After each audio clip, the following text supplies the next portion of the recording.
Oke, assalamualaikum warahmatullahi wabarakatuh. Perkenalkan, nama saya Dedi Mumtaz Umam. Saya NIM 123190042. Di sini saya akan mempresentasikan hasil kerja dari kelompok kami, yaitu mengenai proyek akhir mata kuliah praktikum jaringan komputer. Di sini saya satu kelompok dengan teman saya yang bernama Bahraisi Hakim.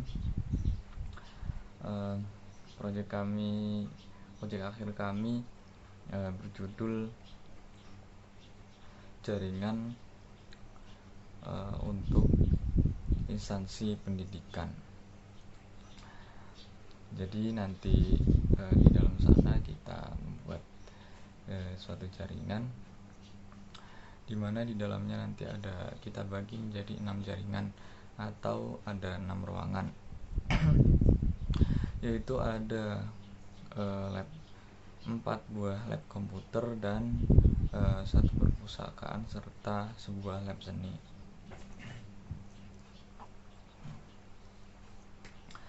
Jadi kita akan membuat jaringannya. Saya akan mempresentasikan ini. Pertama-tama sebelum mengkonfigurasikan semua itu, kita harus sudah melakukan subnetting. Ya, subnetting itu adalah membagi IP sesuai dengan yang kita butuhkan pada suatu jaringan. Seperti itulah. Seperti ini saya sudah melakukan subnetting berupa tabel-tabel seperti ini. Nantinya akan sangat berguna ketika setting IP pada perangkat yang akan kita gunakan. Gitu.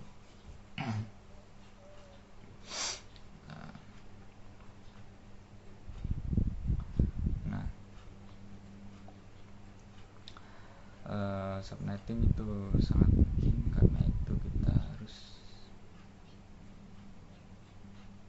melakukan dengan baik.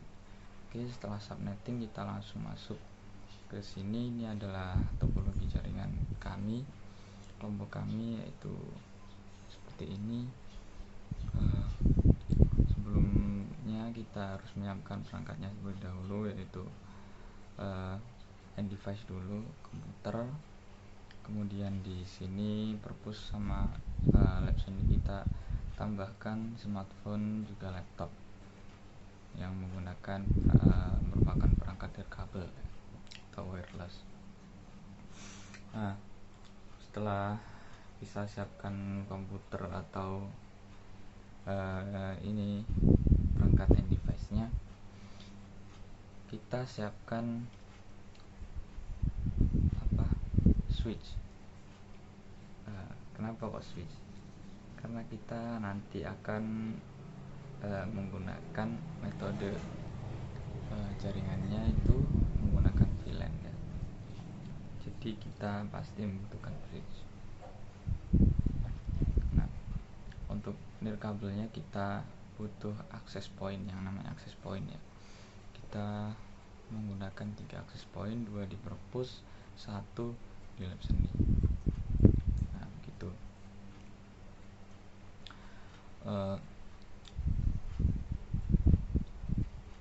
Untuk setelah kita siapkan end device-nya semua, setelah itu kita siapkan switch ya, switch MT. Di sini saya menggunakan switch MT. Kenapa? Karena lebih efisien, bisa di set portnya itu sesuai kebutuhan. Itu kita siapkan switch ya di sini, kemudian switch MT. Kemudian kita bisa atur portnya, jumlah portnya yang kita butuhkan itu berapa. Di sini kan ada 3 ya, jadi kita cuma sediakan 3 port aja biar enggak. Ini di sini saya sediakan 4 kemarin. Kenapa? Karena niatnya emang mau pasang 3 device, 1 ke itu enggak jadi, ya udah jadinya lebih 1 kan. Setelah ini switchnya nggak cuma dipasang di satu ruangan aja, tapi kita pasang di setiap ruangan ya. Di setiap ruangan kita pasang switch. Nah ini, nah begitu. Setelah itu kita pasang kasih satu switch lagi yang digunakan sebagai switch pusat. Nah seperti itu, switch pusat ada satu di tengah sini, kemudian juga satu router yang kita gunakan yaitu router 1841 ya, ini namanya router 1841. Oke. Nah, setelah kita siapkan semua, kita sambungkan setiap perangkatnya dengan menggunakan kabel. Untuk switch dengan end device kita menggunakan kabel strike, karena switch dengan end device itu merupakan dua device atau dua perangkat yang berbeda. Jadi kita menggunakan kabel strike atau yang lurus seperti ini. Kita sambungkan dulu semuanya. Nah dari setiap ruangan ya, kita sambungkan semuanya, jangan sampai ada yang ketinggalan. Nah seperti ini. Oke. Nah setelah semuanya sudah disambungkan, setelah itu kita sambungkan antara switch di setiap ruangan dengan switch pusat dengan kabel cross. Kenapa cross? Karena cross itu digunakan untuk menyambungkan antara dua device yang sejenis atau sama gitu. Cross itu yang putus-putus itu, nah, garis-garisnya putus-putus seperti itu. Nah sudah ya. Nah untuk sambungan antara switch dengan router kita gunakan strike juga. Nah, ingat ya, alasannya karena strike digunakan untuk dua perangkat yang berbeda. Karena switch dan router itu dua perangkat yang berbeda, kita gunakan kabel. Setelah itu kita set IP. Nah kita sudah melakukan subnetting, jadi misal ya untuk komputer 1 itu yang bisa digunakan itu IP 70.1 sampai 70.62. Kita klik PC nya, klik desktop, kemudian IP configuration. Di sini saya menggunakan IP 192.168.70.1. Kemudian kita masukkan subnet masknya, kemudian default gateway itu bebas asal masih di dalam jangkauan IP yang bisa digunakan dalam jaringan tersebut. Di sini kita menggunakan default gateway-nya yang di 70.3. Setelah kita set semua, kemudian kita tutup ya. Kita close.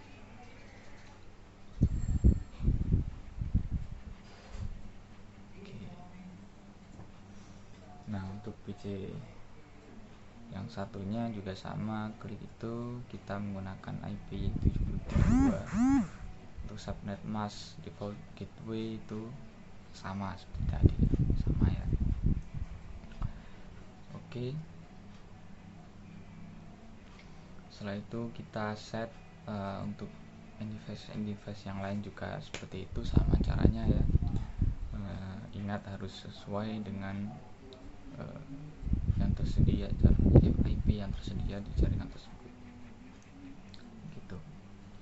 Setelah itu kita lakukan setelah kita set IP, semuanya sudah terset dengan benar.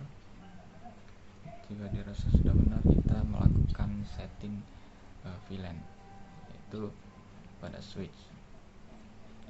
Pada switchnya nanti kita mau pertama yaitu mengisi VLAN database. Klik switchnya, config, kemudian klik VLAN database. Nah kita disuruh masukkan VLAN number sama VLAN name. VLAN number itu kalau saya menggunakan kelipatan 10, jadi mulai dari lab komputer 1 10, kemudian 20, lanjut lab komputer 3 30, 40 sampai 60 kan. Di lab seni itu 60. Kalau VLAN name itu terserah namanya, yang penting satu yang perlu diingat ketika membuat VLAN name, jangan ada spasi ya. Kita masukkan VLAN numbernya, VLAN name, kemudian kita klik add. Nah, kita klik add, kemudian kita cek kan, kita cek apakah sudah masuk. Di situ ada 10,1 itu yang kita buat, berarti sudah terdaftar. Kita close. Dan untuk switch yang lain juga sama, kita set VLAN database-nya. Yang lab komputer 2 ya kita set VLAN number 20, nama com2, nah, gitu. Dan seterusnya untuk switch di ruangan yang lain. Setelah kita set config VLAN database, kita akan melakukan menyambungkan VLAN komputer and device atau perangkat seperti komputer tadi ke switchnya atau ke VLAN-nya. Nah, ini kan yang tersambung itu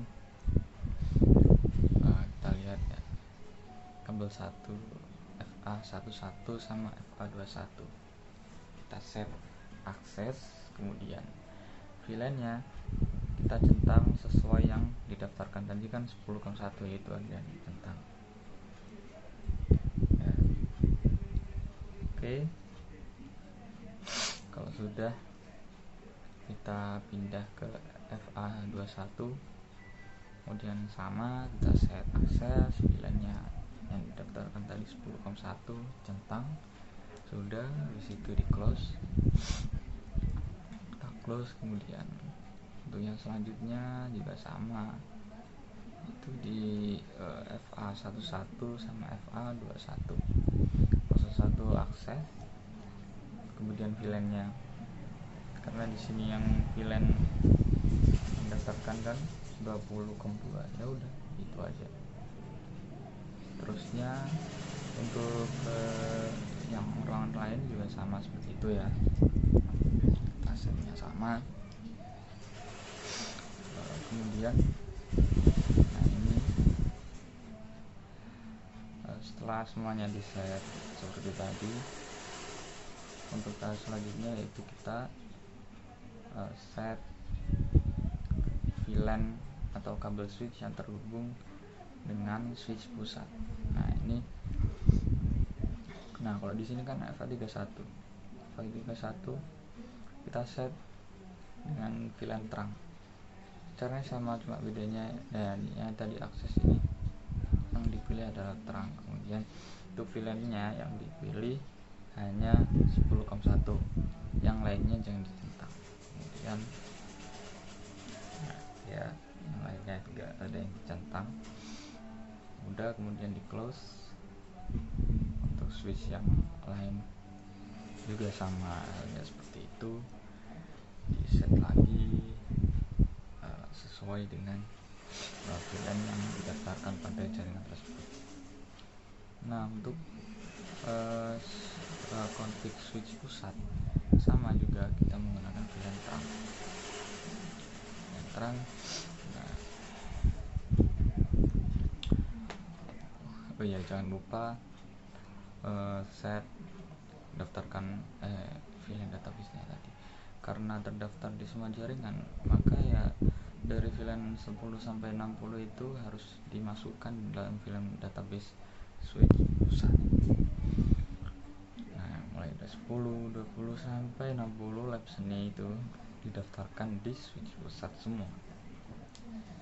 Contoh FA01 yang terhubung dengan lab 1, kita pilih terang, kemudian VLAN-nya kita pilih 10 sampai 60 aja. Yang lainnya gak usah ditentang, biarin aja kayak gitu ya, biarin aja apa, jangan ditentang. Kemudian yang FA11 yang terhubung dengan komputer 2 dan seterusnya, sama setnya juga seperti itu. Setelah switch pusat kita konfigurasi menggunakan pilihan terang, kemudian kita set routernya menggunakan inter VLAN. Oke, langsung saja. Caranya yaitu kamu klik routernya, kemudian klik CLI, kemudian klik yang kosong, enter sampai keluar router, kemudian ketik enable, kemudian kita enter. Nah, sampai keluar router pagar seperti itu. Nah, setelah ini kita akan jelaskan step selanjutnya. Oke. Nah, step selanjutnya itu seperti ini. Nah, kita ketikkan configure terminal, kemudian kita enter, kemudian kita ketik interface FA00. Nah, kenapa kok FA00? Karena ya ini kabel yang ada di router itu cuma satu, yaitu FA00 itu ya, cuma satu. Jadi kita bikin FA00. Oke. Setelah itu .10 lah, 10 itu angka 10 itu adalah angka VLAN yang ada di jaringan tersebut. Contohnya di lab komputer 1. Nah, itu kan 10 ya. Jadi kita isi 10, kemudian kita enter. Kita ketik encapsulation.1key. Nah, itu ada 10 lagi, itu juga VLAN number. Sesuaikan dengan VLAN number yang ada di jaringan tersebut. Yang pertama kan 10. Ya udah 10 dulu. Nanti 20 ya 20 gitu. Kita enter, kemudian IP address. IP address ini isinya adalah gateway yang sesuai dengan VLAN yang kita tuju. Kita daftarkan, yaitu yang VLAN 10 itu gateway-nya tadi kan 192.168.70.3 ya, itu kita isikan di situ. Kemudian subnet masknya juga diketik, kemudian kita enter, kita klik no shutdown, exit enter lagi itu. Nah, untuk kemudian kita konfigurasi lagi untuk VLAN yang selanjutnya, itu VLAN 20, 30, 40, 50, 60. Jangan lupa yang diubah adalah angka 10 tadi diubah dengan VLAN number, dan IP address diganti dengan gateway. Nah, itu ya, angka 10, kemudian IP address itu gateway, kemudian subnet masknya sesuaikan juga dengan yang dituju. Oke. Setelah kita set, nah gimana kita ngeceknya kalau itu udah terdaftar? Kita arahkan kursornya ke router. Kemudian nah ini di sana ada tulisan fast ethernet 0000. Nah, itu kan ada dot 10, 20, 30, 40, 50, 60. Berarti kan, nah kalau sudah ada seperti itu, jaringan kita kan memang 10 sampai 60 yang kita daftarkan. Berarti semua sudah terdaftar di routernya tadi. Kemudian IP address-nya juga sudah benar sesuai dengan gateway yang di jaringan masing-masing. Gitu. Oke, setelah itu gimana kita ngeceknya? Ngeceknya ada dua metode. Yang pertama yaitu kita menggunakan simple PDU atau amplop tertutup. Itu pertama kita buka dulu ini yang ada di bawah, pojok kanan bawah itu kita klik. sampai terbuka ya. Kita terbuka, kita klik simbol PDU nya, coba kita kirimkan data dari di PC 1 ke PC 2 sama-sama di lab komputer 1. Nah itu ada tulisannya successful, berarti udah bener. Sekarang kita coba kirimkan data dari lab 1 ke komputer di lab 2. Klik simbol BDU. Nah itu sudah successful, berarti sudah berhasil. Kemudian untuk metode kedua, yaitu kita gunakan ping yang ada di command prompt ya. Kita gunakan ping, nah, kita ping IP tujuan yang akan kita tuju. Kali ini kita akan coba mengirimkan data ke ini 192.168.7066. Kita coba kirim ke situ dari komputer 1 di lab 1. Kita klik desktop, command prompt, kemudian ntar ke bawah kita klik ketik ping IP nya tadi 192.168.70.66. Kemudian kita klik enter. Nah ini biasanya itu, ini ada tulisan send for receiver loss 0, berarti udah bener. Kalau itu biasanya itu ada yang loss 1 itu biasa, kalau gitu ya butuh diulangi lagi biasanya.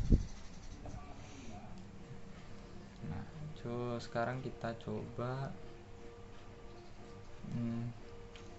ngirim lagi.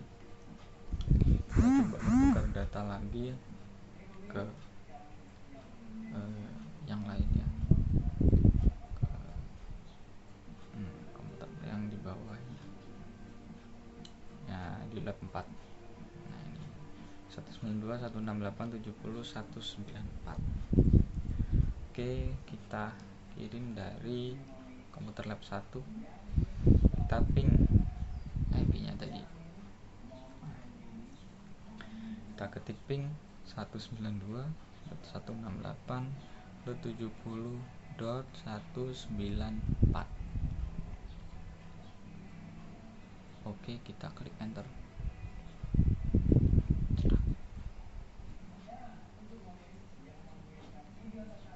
Nah itu kelihatan request time out. Biasanya memang gitu, kalau pertama itu